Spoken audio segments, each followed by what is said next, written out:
Vous voulez savoir comment streamer sur Twitch aujourd'hui? On va voir ensemble les bases, de quoi on a besoin concrètement pour streamer sur Twitch, quel matériel, comment lancer son premier stream, et chacun de ces points fera l'objet d'un chapitre de cette vidéo. Donc à tout moment, si vous souhaitez avancer au moment qui vous intéresse, vous pourrez utiliser les chapitres dans la barre de lecture.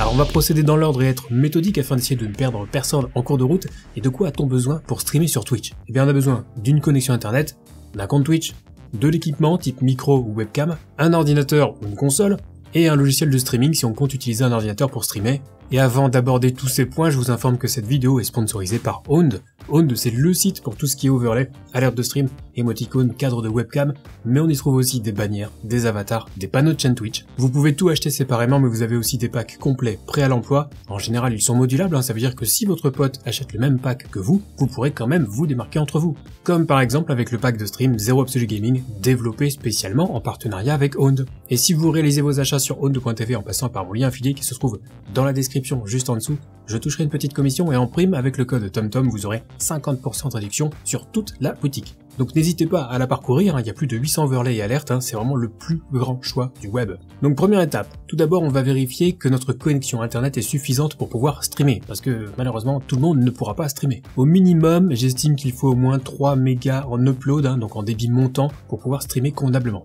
On peut streamer avec moins, mais en fonction du contenu que vous comptez diffuser, ça obligera éventuellement à faire des concessions, et à l'heure où une grande majorité des streamers proposent une bonne qualité audio et vidéo, vous n'avez pas envie de vous démarquer dans le mauvais sens, c'est vrai. Donc pour vérifier votre connexion internet, direction le site speedtest.net, faites un test et notez votre débit ascendant. Si vous avez moins de 3 mégas, c'est chaud, mais pour les besoins de cette vidéo, on va considérer que vous avez au moins 3 mégas en upload et faire des réglages en conséquence. Et pour ceux qui ont une bonne connexion et qui veulent affiner ces réglages, je vous renverrai vers d'autres vidéos plus détaillées, on y reviendra. Donc étape suivante, on va créer un compte Twitch. Oui, évidemment, c'est entièrement gratuit et en créant un compte, vous créez automatiquement une chaîne Twitch sur laquelle vous pouvez streamer, ce qui n'est évidemment pas obligatoire. Mais si vous êtes là, c'est que a priori vous voulez streamer, donc il va falloir choisir un pseudo. C'est très important de prendre un petit peu de temps pour bien choisir son pseudo, parce que ça va devenir notre marque, notre identité.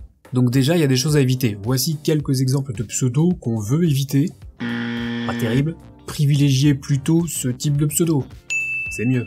Et accessoirement, ce pseudo sera aussi dans l'adresse de votre chaîne Twitch, donc essayez de concilier quelque chose de clair, de pas trop long et qui sonne bien. Alors bien sûr, comme Twitch ne date pas d'hier, vous étonnez pas si le pseudo romain est déjà pris. Il faudra sans doute plusieurs essais avant de trouver un pseudo libre. Et une fois que le compte est créé, on peut personnaliser la chaîne. Alors il y a plein d'options pour ça, je ferai peut-être une vidéo complète sur le sujet si ça vous intéresse, mais pour l'instant je vous conseille surtout de renforcer la sécurité de votre compte en activant l'authentification à 2 facteurs. Pour ça, direction les paramètres de votre compte Twitch, onglet sécurité et confidentialité, option double authentification.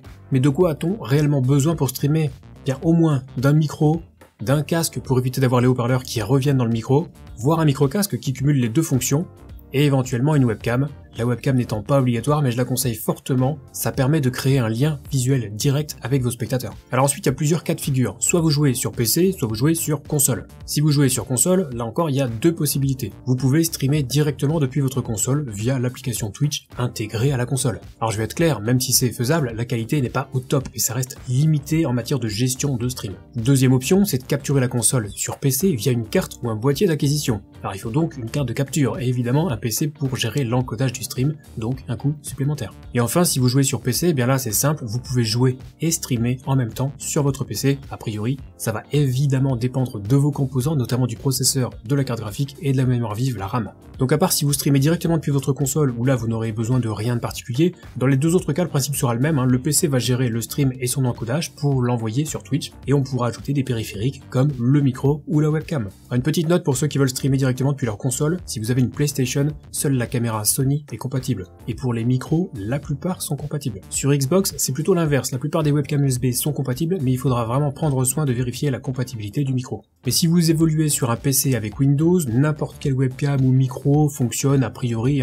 J'ai fait pas mal de tests de matériel sur cette chaîne et au pire, si vous voulez aller à l'essentiel, je vous mettrai un lien vers mes sélections dans la description juste en dessous. Et donc on a la connexion, on a créé un compte Twitch, on a le matériel, on va streamer sur PC, il est donc temps de télécharger un logiciel de streaming. Il en existe plusieurs, OBS Studio, Streamlabs Desktop, anciennement Streamlabs OBS, XSplit, Twitch Studio. Nous on va s'intéresser à OBS Studio parce que c'est celui qui permet le plus d'évolutivité au niveau de votre stream.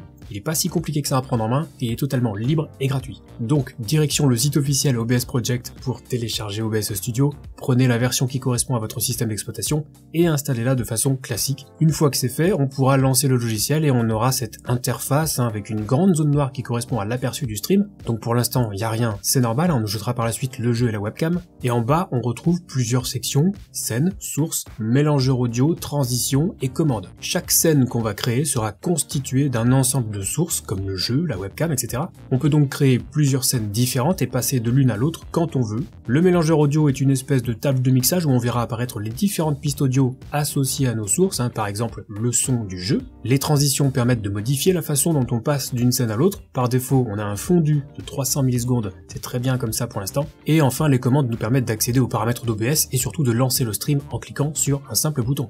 Première chose à faire, on va aller dans les paramètres d'OBS et dans le menu Stream Flux, on va choisir le service Twitch et cliquer sur le bouton Lier un compte. Il faudra s'identifier, confirmer avec son téléphone si on a activé la double authentification, donner les droits nécessaires et une fois que c'est fait, on peut cliquer sur le bouton Démarrer le streaming et commencer un live sur Twitch. Mais avant, il faut peut-être ajouter un jeu et la webcam. Ah oui, il y a un minimum. Donc on a branché justement la webcam et aussi le micro, mais on va d'abord s'occuper du micro. Dans les paramètres d'OBS, dans le menu Audio, on va venir sélectionner le micro.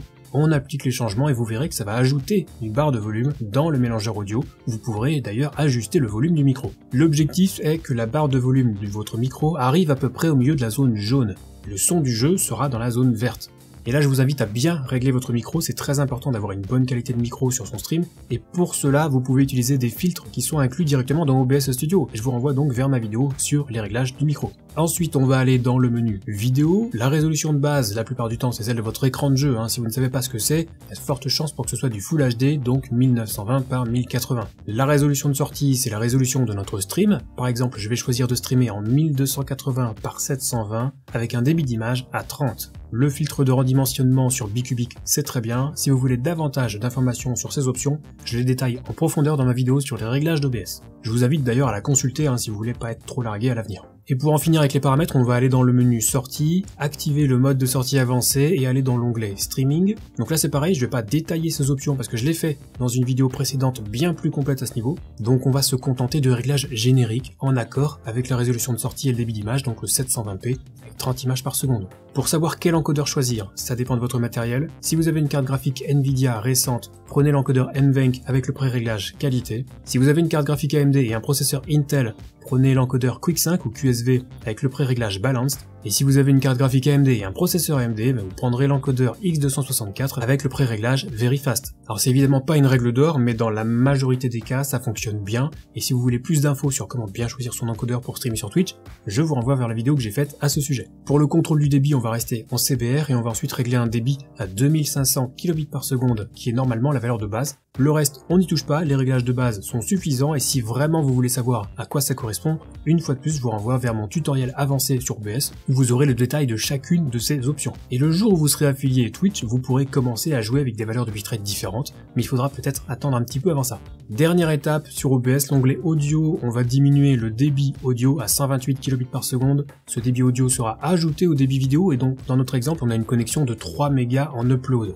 Donc 2500 kbps par seconde de débit vidéo plus 128 kbps par seconde de débit audio, ça nous fait 2628 kbps par seconde, soit environ 2,7 mégas. On a donc un petit peu de marge par rapport à nos 3 mégas d'upload. Donc maintenant on peut fermer les paramètres et lancer un jeu, et une fois que c'est fait, on revient sur OBS et on va ajouter une source en cliquant sur le petit plus, sélectionner capture de jeu, valider, le mode capturer une fenêtre spécifique, on choisit la fenêtre qui correspond à notre jeu, le jeu va alors être capturé par OBS, ça commence à prendre forme et je peux verrouiller d'ailleurs cette source.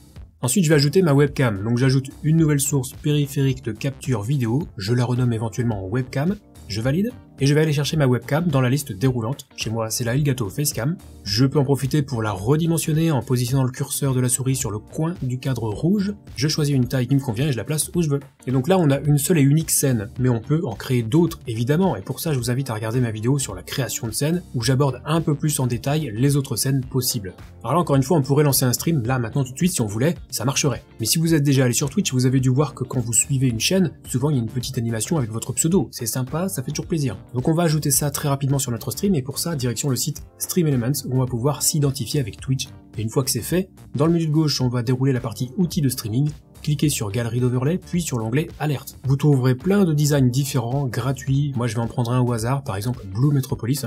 Donc je clique sur Créer, créer un nouvel overlay, poursuivre et enfin sur créer ma superposition, puis aller à mes overlays. Donc là, je vais retrouver mon overlay Blue Metropolis, je clique simplement sur modifier et dans la fenêtre qui s'ouvre, je vais pouvoir faire quelques modifs. Donc déjà, je vais sélectionner le widget Alertbox 1 dans la colonne de gauche, puis cliquer sur Settings et sur la roue crantée à côté de Follower Alert, je vais simplement changer ici le texte qui apparaîtra quand quelqu'un va suivre ma chaîne Twitch. Une fois que c'est fait, je sauvegarde les changements avec le bouton Save en haut à droite, et juste à côté, je vais cliquer sur l'icône de lien, ce qui va copier l'adresse de mon overlay, que je vais donc pouvoir ajouter dans ma scène sur OBS. Donc, retour sur OBS, dans ma scène, je vais ajouter une source navigateur, je la renomme éventuellement en alerte, et là, je vais simplement coller l'adresse de mon overlay Stream Elements dans le champ URL. Donc avec un petit CTRL V par exemple, et mettre la dimension de mon canevas, donc dans cet exemple 1920 par 1080. Pour tester les alertes, je peux aller sur Stream Elements et cliquer sur le bouton Emulate puis Follower Event. Vous voyez que ça déclenche bien une alerte, et si je reviens rapidement sur OBS, l'alerte est également visible. Je peux d'ailleurs la repositionner, par exemple au-dessus de la webcam, ça fait sympa, mais c'est vous qui voyez. Et là, on a tout pour lancer son premier stream. C'est toujours un grand moment quand on lance son premier stream, donc si je devais vous donner un conseil, c'est de vous préparer un minimum. Les streams depuis quelques mois, voire quelques années même, sont très souvent de bonne qualité, donc il va falloir travailler un petit peu si vous voulez sortir du lot, et pas que sur le plan technique. Cette chaîne YouTube est remplie de conseils et tutoriels en rapport avec le streaming. Vous avez plus de 140 vidéos à votre disposition pour parfaire vos connaissances et être armé pour vous faire une petite place sur Twitch. Et si vous ne voulez pas rater la prochaine, vous pouvez tout simplement vous abonner et activer la cloche ainsi que toutes les notifications. Ça ne vous coûte rien et vous aurez du contenu régulier. Mais alors attention, parce que ça sera pas facile. Si vous voulez mettre toutes les chances de votre côté, il vous faut du matériel convenable et une bonne connexion internet. Ça me paraît indispensable aujourd'hui pour pouvoir évoluer correctement sur Twitch, même si c'est vrai qu'au début on peut se contenter d'un débit plus faible. Et je pourrais terminer en vous donnant plein de conseils sur comment bien démarrer sur Twitch. J'ai fait plusieurs vidéos là-dessus, mais tout le monde n'a pas envie de faire une carrière non plus de créateur de contenu. Donc libre à vous de consulter les autres vidéos de la chaîne, ce que je vous encourage vivement à faire bien entendu. Quoi qu'il en soit, vous pouvez lancer votre premier stream, le job est fait en ce qui me concerne. Donc si vous avez des questions en rapport avec le streaming, n'hésitez pas à venir me les poser dès que je suis en live sur Twitch, la porte est ouverte. Et pour les questions plus techniques, je vous invite à rejoindre le Discord communautaire Zero Absolu Gaming. Lisez bien les règles pour débloquer les salons d'aide et on vous répondra le plus vite possible. Sur ce, c'est la fin de cette vidéo, on se retrouve très vite pour la prochaine et d'ici là, bon stream.